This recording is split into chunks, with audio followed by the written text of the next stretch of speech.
Hi, I'm Dave Essinger, General Editor of the AWP Intro Journals Project.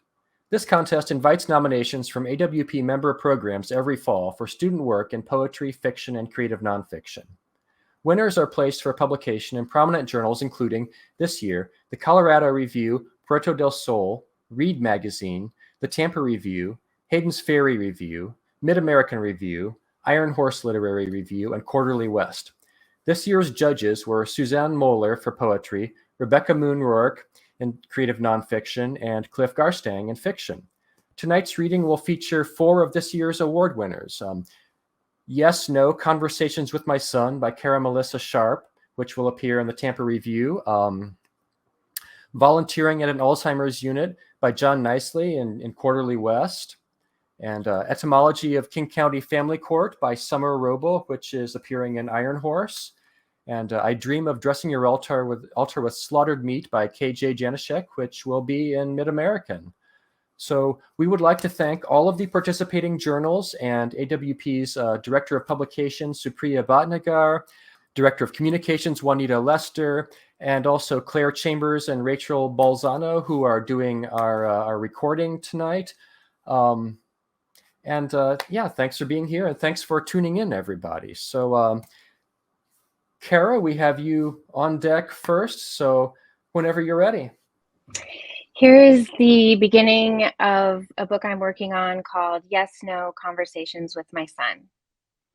Hey, what's up? My name is S. Due to a brain injury at birth, my son S has severe cerebral palsy. Hospital staff failed to monitor his heartbeat properly, and he suffered from lack of oxygen at birth. S is a multimodal communicator. He primarily uses a yes-no response to questions. A smile vocalization is yes.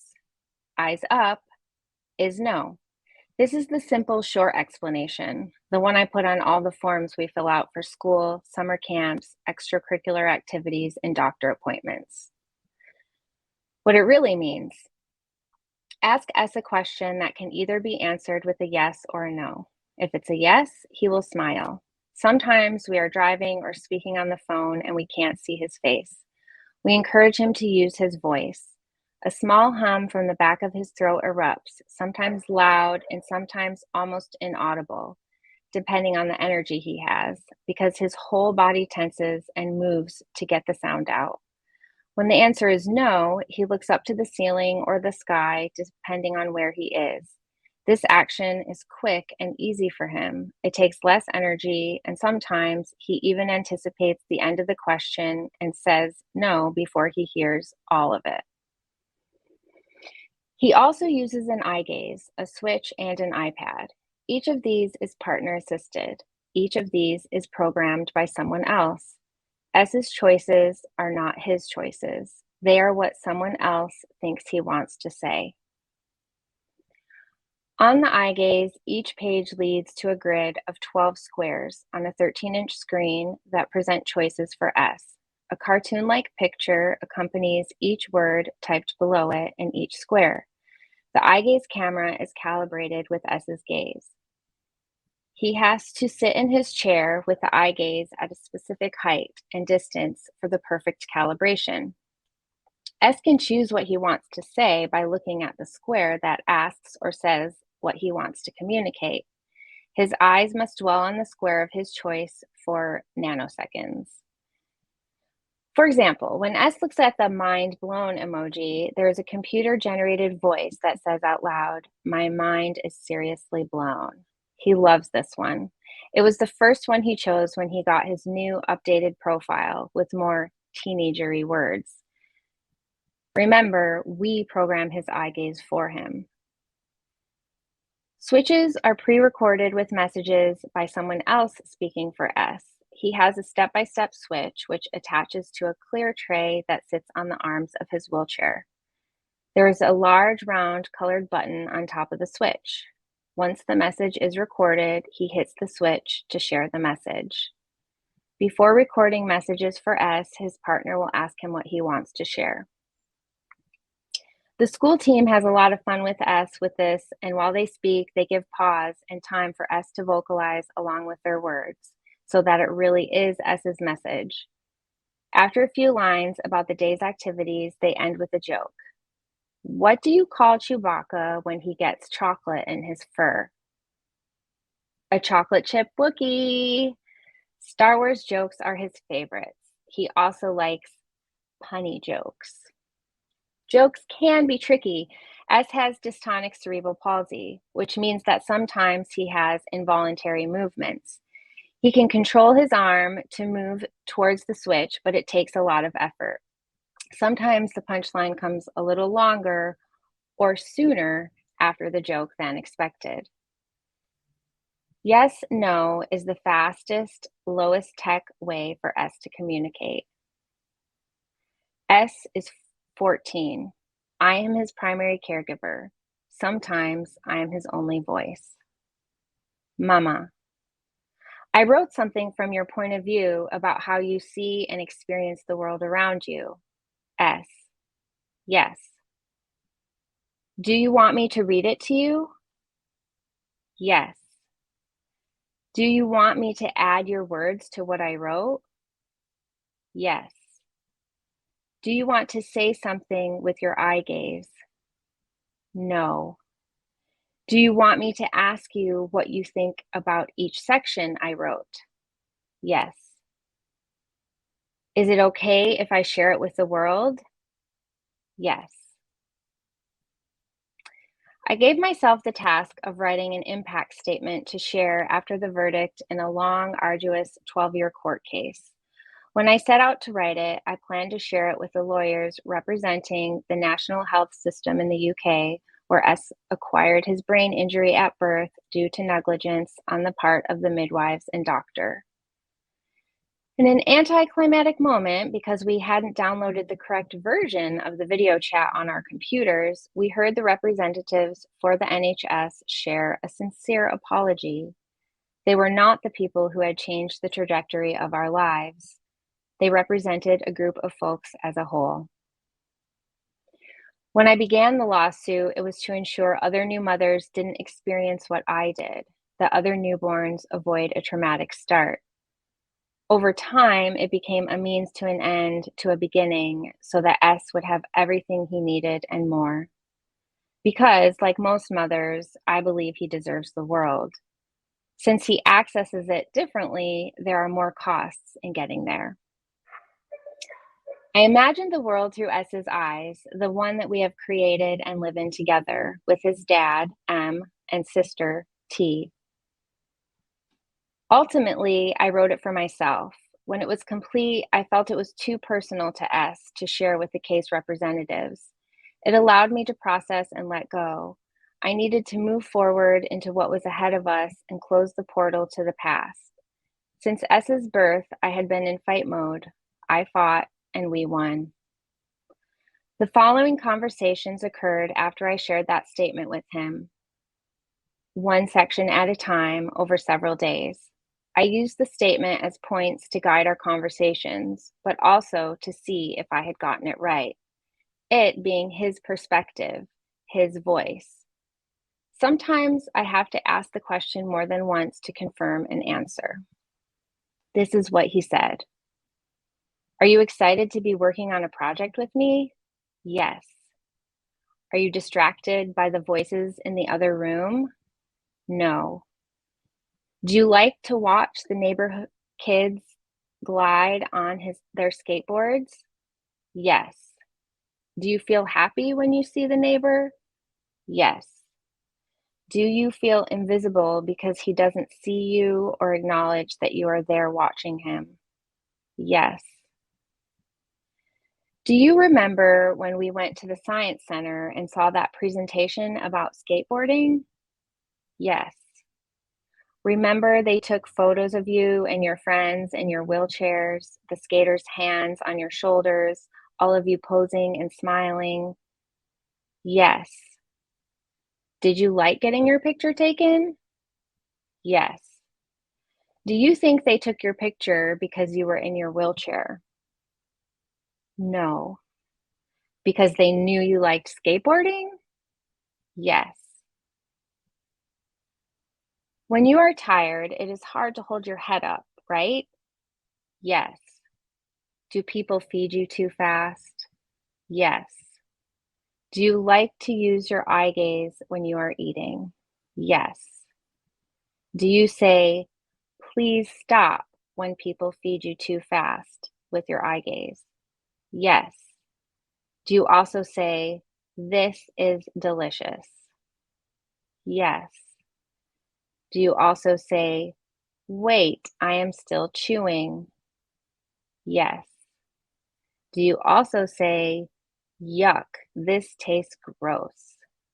Yes. Laughs. Do you like to tell jokes? Yes. Do some people, like teachers and therapists, think you don't know how to use your eye gaze? Yes. Do you sometimes feel like it's not worth your energy to talk to people because they aren't really listening to you? Yes. Do you sometimes feel, does it take a lot of effort to talk to people? Yes. Do you want to keep talking to me right now? No. Do you want to see what T and L are doing? Yes. Do you want to finish our conversation later? Yes. Can I ask any more questions right now? No. I decide to keep writing our conversations down. I talk to him about this, and he smiles. Thank you. Thank you, Kara. Yeah, great stuff. Powerful piece here. And the entirety of it is strong as well. What do y'all think? Any questions that you would like to ask Kara while we're here? I'll throw one thing out. Sorry, Summer, if go ahead. No, I loved the line, sometimes I'm his only voice. And I was just wondering what your process was like writing this, how you kind of interacted with that idea throughout and balancing the parts that are more interview, the parts that are more just your voice. Yeah. Yeah, it was really interesting because I started with a piece that I imagined his perspective, and so then I really learned what his perspective was, so that really guided me. And then I just decided to keep going. And sometimes I record our conversations on voice messages. Sometimes I will have the conversation. I'll say, "Oh my gosh, should we include this one?" And then we'll, record it together.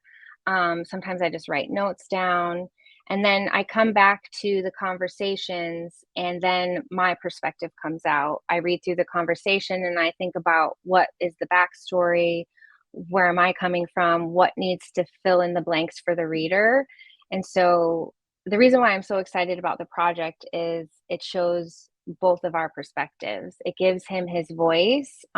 He gets to say what he wants. I do guide him, but I've been doing it for a long time, so I'm pretty good at it. But sometimes I'm not, and I have to ask questions over and over. So, thanks. And the piece as submitted, as will appear in Tampa Review, you mentioned this is, did I hear that correctly? This is part of a larger project, book length. So I guess I'm curious about that. What can you tell us there? Where are you in that stage of the process? What else is already in or may be in the book? And I guess I'm also, not to layer on too many questions, but you addressed this in the part that we heard some, where you ask your son how he feels about the world hearing about this. How does he feel about the idea of that being a book out there? Yeah, he's super excited about the book tour. So, Cool.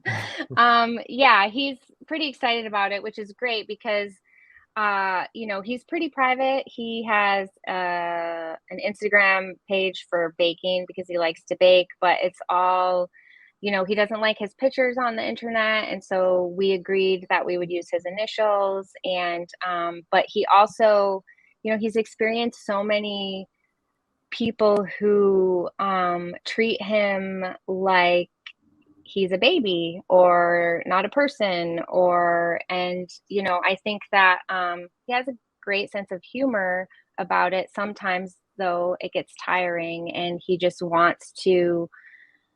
wants people to know what it's like to communicate differently, as do I, for him. And I think that it's really important for him to share his story. And so I've got about 160 pages of the book so far. I have so many notes and conversations recorded that I need to sit down and do. But my goal really is to, there's a lot of books out there that show the perspective of a parent of a disabled child, or there might be a disabled adult who is sharing their perspective. But having both of our perspectives and showing how they work together or even against each other sometimes, I hope will be really powerful for everybody. I think that I don't remember the other question that you asked, but yeah, I hope that I don't remember. Yeah. I think I was kind of blurring things together. I think you got all that. That was everything I was curious about as far as where you're at in the book process and where you see it going. And yeah. Oh, one thing I wanted to add was, like, he's 14. I started this when he was 12, and so we kind of have a goal to wrap it up towards the end of the school year, because we'll be looking for a high school for him. So there's a lot of themes about being a teenager, the body changing, and we have a unique family dynamic, so that's tied in there as well. And a lot of themes about self and love and family and identity. So thanks. Yeah, sounds like a great project, and good luck as you continue on with that. Thanks, Kara. So next up we have Volunteering at an Alzheimer's Unit by John Kneisley, and this will be in Quarterly West. Yes, John. Ready when you are. All right. Yeah. Thank you so much. So this poem is part of a longer sort of anticipated collection that deals a lot with memory loss and also the natural world, and also maybe ways that the natural world can teach us about memory or loss in general. Anyway, yeah, this one's called Volunteering at an Alzheimer's Unit. Yesterday, you finished a puzzle with them, placing each piece slowly, not wanting to overstep their weekly ritual while they slept, or smiled sweetly, or asked who you were again, or described the weather on the day they met, a quiet, coaxing dawn. She, a scientist studying aspens, he, a teacher hiking the weekend away, the earth almost reaching its seasonal turn when fall had not quite relinquished itself, leaves swelling yellow, catching sunlight like anyone would catch love if they found it, because of course they named their daughter after trees, Aspen, who they spent each day imagining planting flowers in some summer garden instead of slipping pills into her mouth or opening Ziplocs of white powder in metro restrooms. Aspen, who loved playing in the snow, pretending to be a bird or a ghost or an azalea bush come alive. And they were still smiling at you, wrinkles silently demonstrating this age when grieving was replaced with gratitude, a silvering mist settling their most burdened neurons to sleep. Aspen, who painted a sea split in puzzle pieces, a gray, rebelling sheet of water promising storms and salt-clogged lungs. And it was the way they both paused, listening to what could only have been its ceaseless squall that made you see why they no longer had the space for recent memories, for collecting last week's ripened tangerines, or pointing out the awkward coughs of starlings, or watching the dust hover in nebulas by the window each morning, an amazement incapable of growing old. You mentioned that you're working on a larger collection about memory loss in the natural world. What drew you to that subject? Yeah, I think half of it is that I grew up with a mom who worked in a nursing home, and she was always coming home with stories of relating to and being around the elderly on a variety of care levels, some of them needing a lot of care and attention, some maybe not quite as much.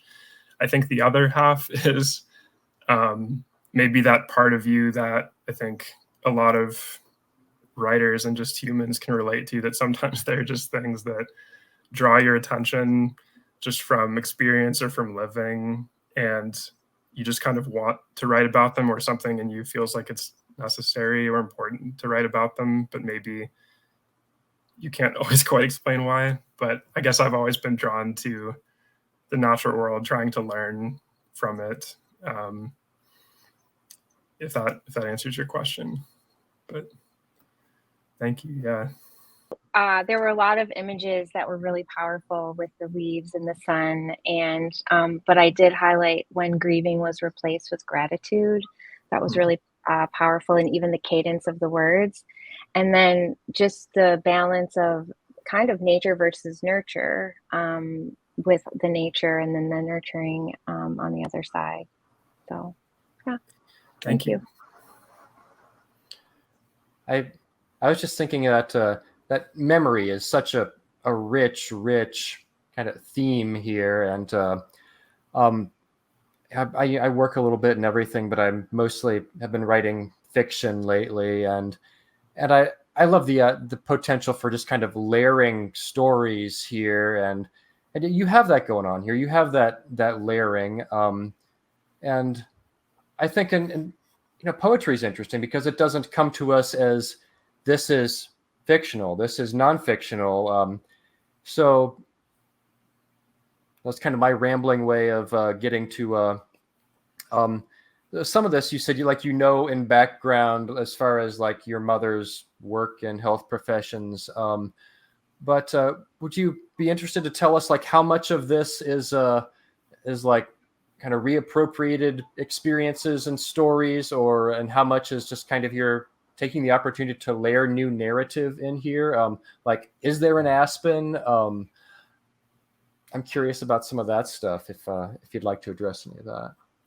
Sure. So I really like your point, I guess, about layering first. And I guess the first thing that makes me think of, and why I was happy to, or why it felt really valuable to have this experience be recorded as a poem, is because I think that poems can do really funny and weird things with time, I think, or how time and experiences are allowed to pass over the course of a page. And I think you're totally right. There are a lot of different form or kinds of description or moments in time here. And I guess even though it's something that I don't think I'll ever be able to explain scientifically or super knowledgeably, I feel like it was important to show maybe how time could pass differently, or how maybe, as you were saying, layers in time can pass differently for someone with severe memory loss, or even from an observer looking and being with people who have severe memory loss. So yeah, I appreciate that. This exact experience and poem is, I guess, maybe half fabricated, or whatever other verb you want to use, I guess. Can't think of a good one right now, but I think a lot of it is coming from my experience being around the nursing home too, and helping and being with people who have Alzheimer's and were in memory units.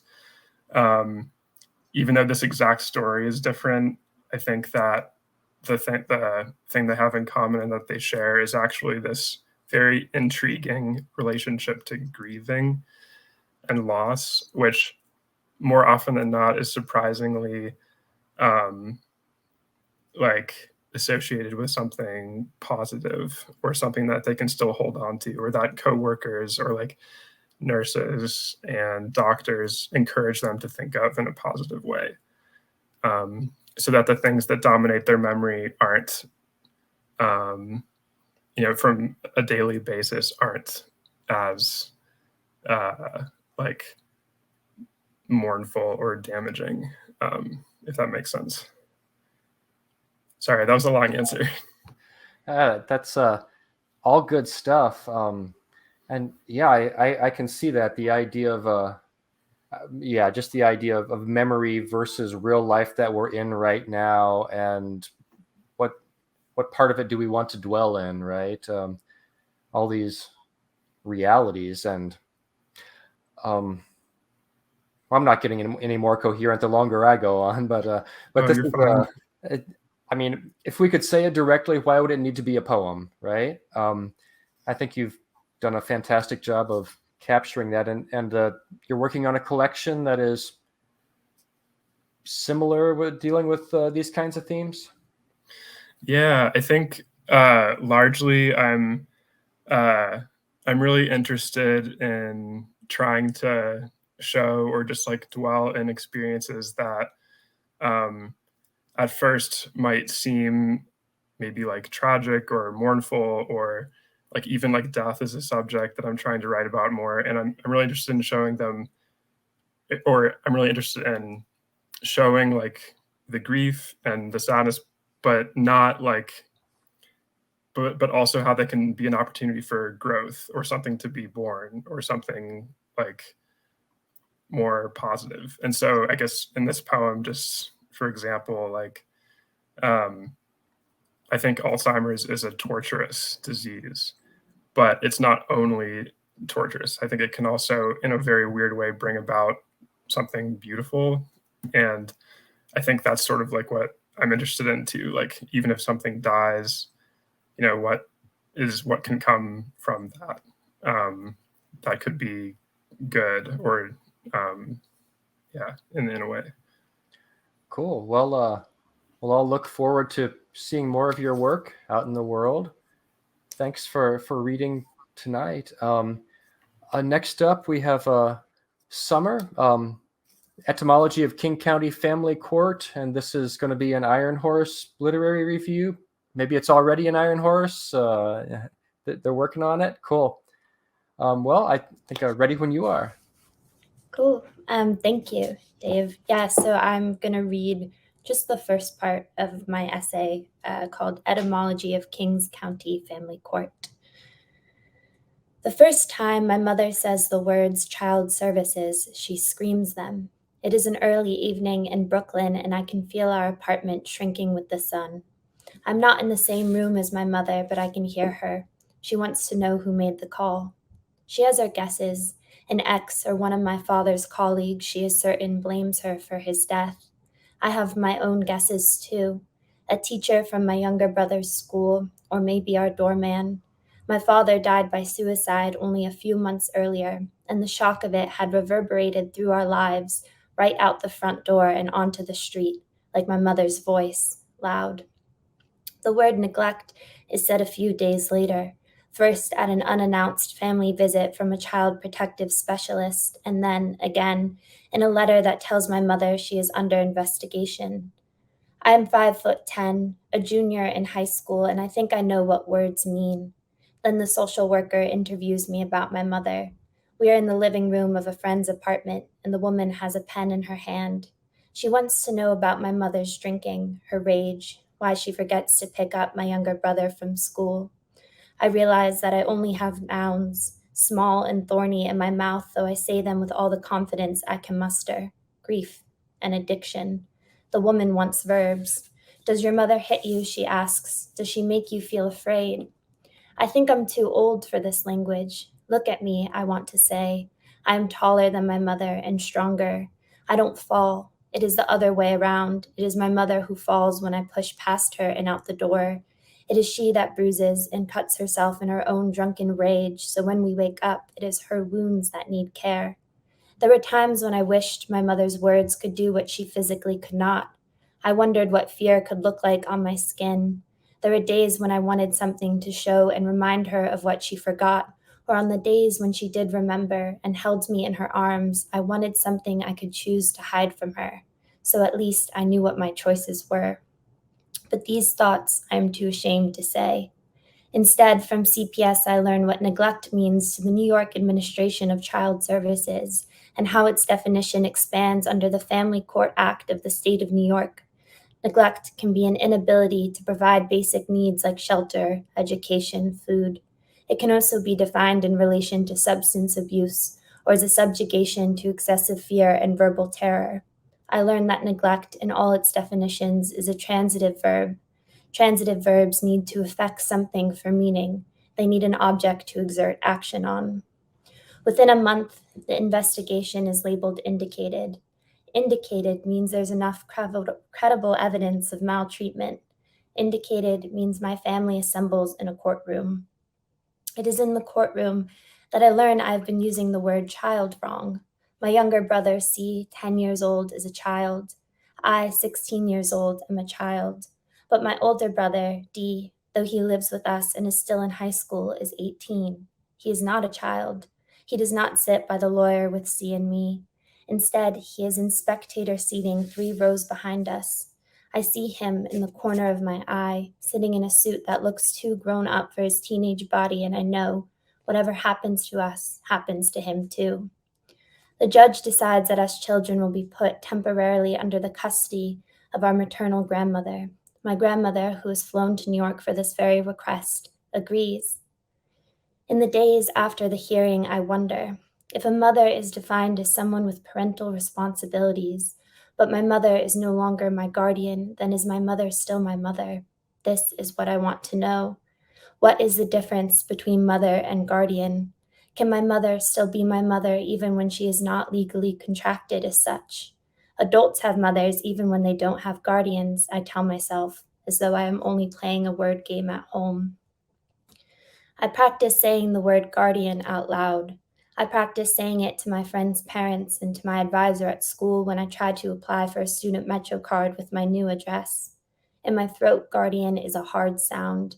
It makes me think of Latin, of pares patriae, of a court systems, a series of rights, a judge on a platform above us, the word adjourned. Mother feels softer. I can whisper it. It leaves my lips as the sound of paper moving, like when my mother organizes our childish art into portfolios. It is the sound of her calling me from the static of a payphone, reminding me to take the PSATs. It is the noise of her in the audience at my first poetry performance, unwilling to arrive empty-handed. It's the sound of laughter when she hands me a pineapple on stage because she didn't have time for flowers.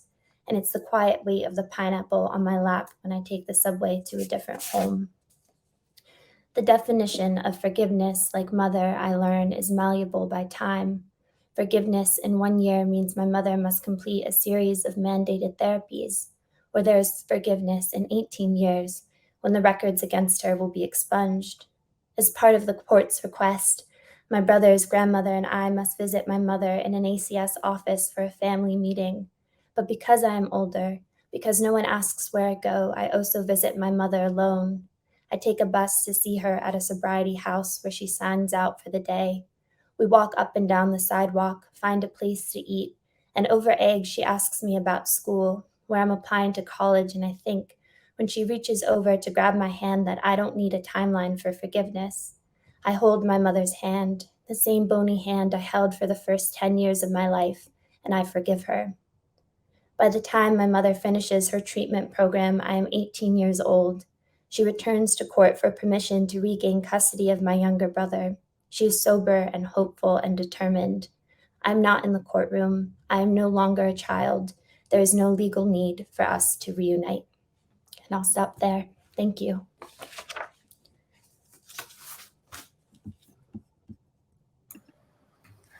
Thank you, Summer. this is a strong piece too. I enjoyed reading the whole thing.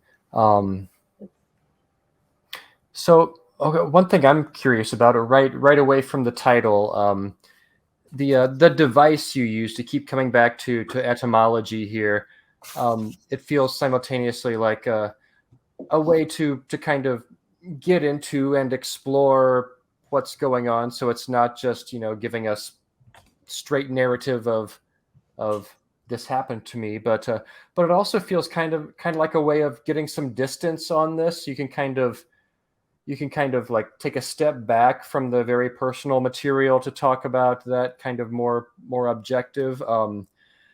Can you tell us some about that, about your thoughts and decisions and process there, how that device emerged, any of that? I like it. It's cool. Yeah. Thank you for that question. I think when I was trying to write about the experience, I kept coming back to that question of like translation, as I think what I wanted to write about was what it feels like to try to translate your family life into a language the court can understand, and then try to translate legal language, which felt very unfamiliar to me, back into the family, which is kind of what the next two parts go into.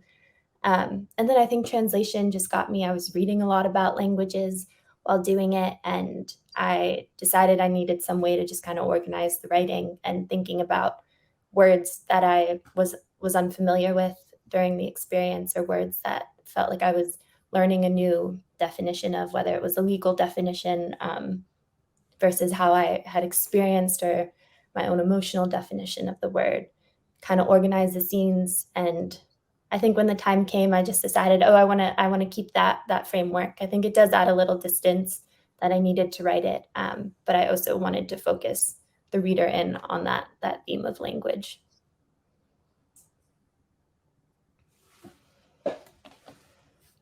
Yeah. Anybody else? John? Yeah, go ahead. Oh yeah, no, just a small point right off that. I just loved how the attention to those specific words, there's like little meditative, reflective moments, helped me as a reader just kind of dwell on the experience on such a deeper level. Like even considering like the transitive verb of the word neglect, or reconsidering if the speaker was using the word child correctly. Even how just certain words had a texture, like you said, guardian had a hard texture or felt hard, whereas mother felt soft. I just thought those were all lovely and just really well done. Thank you. Yeah, a lot of great touches in here. Any other thoughts questions we have for Summer while we're here? Summer, anything you'd like to tell us about what else you're working on? What's next for you? I'm a third year in my MFA at UNCW, so I'm in thesis year. So I'm working on my thesis right now. It's a collection of essays. This is one of them, and it kind of looks at grief, the shapes my family kind of took, and the different formations we ended up in while grieving. And that's about as much as I feel like I can. I don't know if anyone relates, but in the like process of writing a thesis, anytime anyone asks me what I'm working on, I'm like, I can't answer because it just feels really in flux right now. But yeah, I look forward to kind of expanding on this and writing some of the pieces that come before and after it. Okay, well, yeah, I totally. I think we all know what that's like. Tell us what you're working on in a paragraph or something.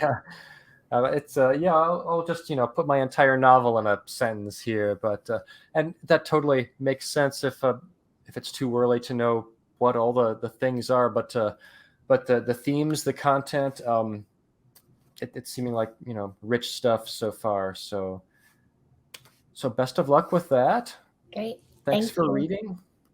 And we have KJ Janeschek up next.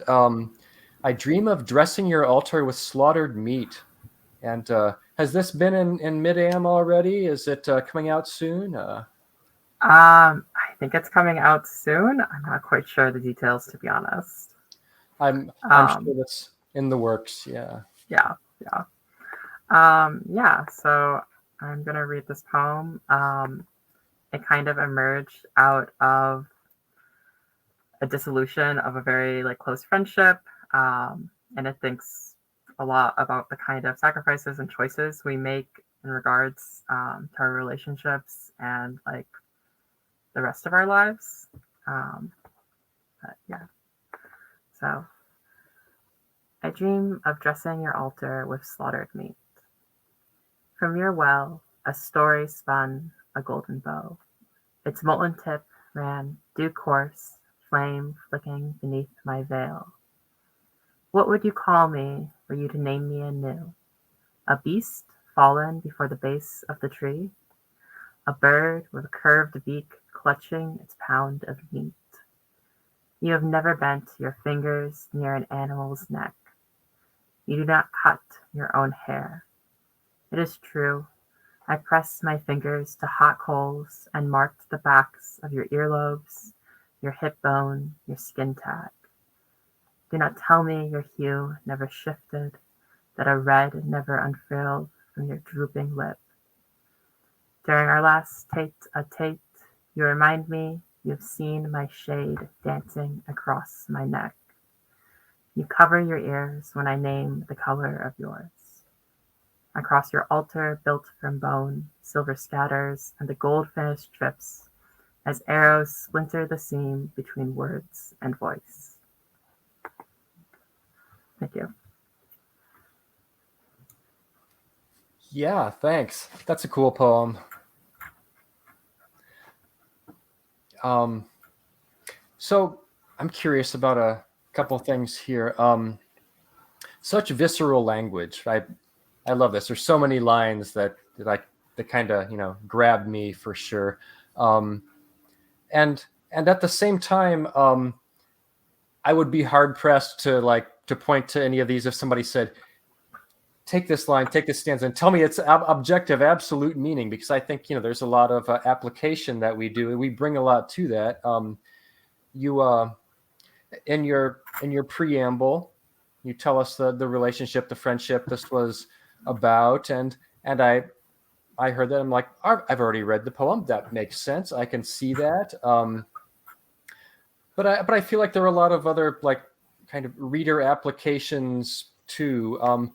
So I guess what I'm trying to get to there is, on one hand, we have this, I like the word visceral today. It's very visceral, specific, concrete language, but also as far as what the reader does with that, a lot of kind of room for application there. Is that something that you're doing on purpose? Do you like that ambiguity? I think it's cool. A lot of my poetry doesn't describe situations. It describes like an emotional state. Like it's not like, I think a lot of my poems are like that. Like you can read them and something comes to your mind. What that isn't necessarily like super directed or pointed by the poem, but it's usually kind of moments that bring up that feeling. I don't think of myself as like a language poet, but I do take a lot from them and take a lot from the kind of finding meaning in sound and image and not necessarily narrative, I guess. I was just gonna say I used to be a fiction writer, so I've kind of run in the opposite direction. I don't know. I'm still seeing narrative threads in there. Like we can only run so far from fiction, I feel like. But I see that in there. But I see I see what you described too, where you're just kind of, as I perceive it anyway, kind of throwing out some of these like really just some of these very evocative phrases that may mean different associations for all of us. But I think they're all powerful, and the a lot of great images, great stuff in this poem, and well, yeah, again, while I would be hard pressed to pull out a concrete, specific narrative from it, I feel like it's there. There's a progression. There's a heightening, a crescendo, all that stuff. I'm feeling a narrative arc here, right? Even if you're trying to escape fiction, maybe I'm just imposing that everywhere. I don't know. What do the rest of y'all think? Anything that you want to ask KJ while we're here? I feel like I always ask poets this question because I'm trying to learn it, but selfishly, I wanted to know how or what informed your form, kind of how you came to set it in that way. Was it, did you know? Yeah. When did you know? Yeah, no, this poem was informed primarily by two different poets. At the time I wrote the first draft, I was reading HD, Hilda Doolittle, collected poems, and the way she used Greek imagery as kind of like the stage for these personal dramas, like really heavily influenced a lot of the images and language I used in this piece. As for the form itself, that kind of came later. A lot of my poems, they kind of start like not really in a particular shape. They're just kind of there. It's the language. The shape kind of is like chiseled out of them. But I read Sen Zontal by Marcelo Hernandez Castillo. And the way he spaced out his couplets, that just really, really struck with me. And I could feel like the way his poem like moved across the page. And I don't know, when I was looking back at this piece, I'm like, it's just too dense. Like things are just coming too fast. These images are so strong. They need spacing. They need another kind of movement, because otherwise it might not feel like we're going anywhere. It might not feel like we're progressing. Maybe that's where the narrative lies to some degree, and the literal like spacing, white space of the poem. But yeah, no, I also highly recommend Marcelo Hernandez Castillo's book if you're interested. Cool. Well, thanks, KJ. Can you tell us what else you have going on? What else you're working on? Yeah, probably like most of you, I'm a third year working on my thesis. My thesis is a collection of poems. It's actually, don't want to say super different from this poem, but it's much more grounded in nature and natural environmental imagery. It deals a lot with the body. It deals with queerness. It kind of looks at that. This poem is very different from the things I normally write. But yeah, that's where I am. Well, I haven't seen any of the other different poems, but this one sure is working. I really enjoyed it, so I'll look forward to again seeing more of your work out there in the world. Hey, that's our reading for tonight. I'd like to thank everybody, all of you, for being here.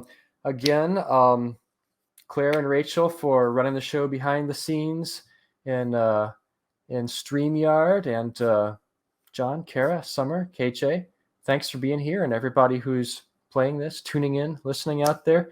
Thanks for checking out the stuff we have going on in the Intro Journals project.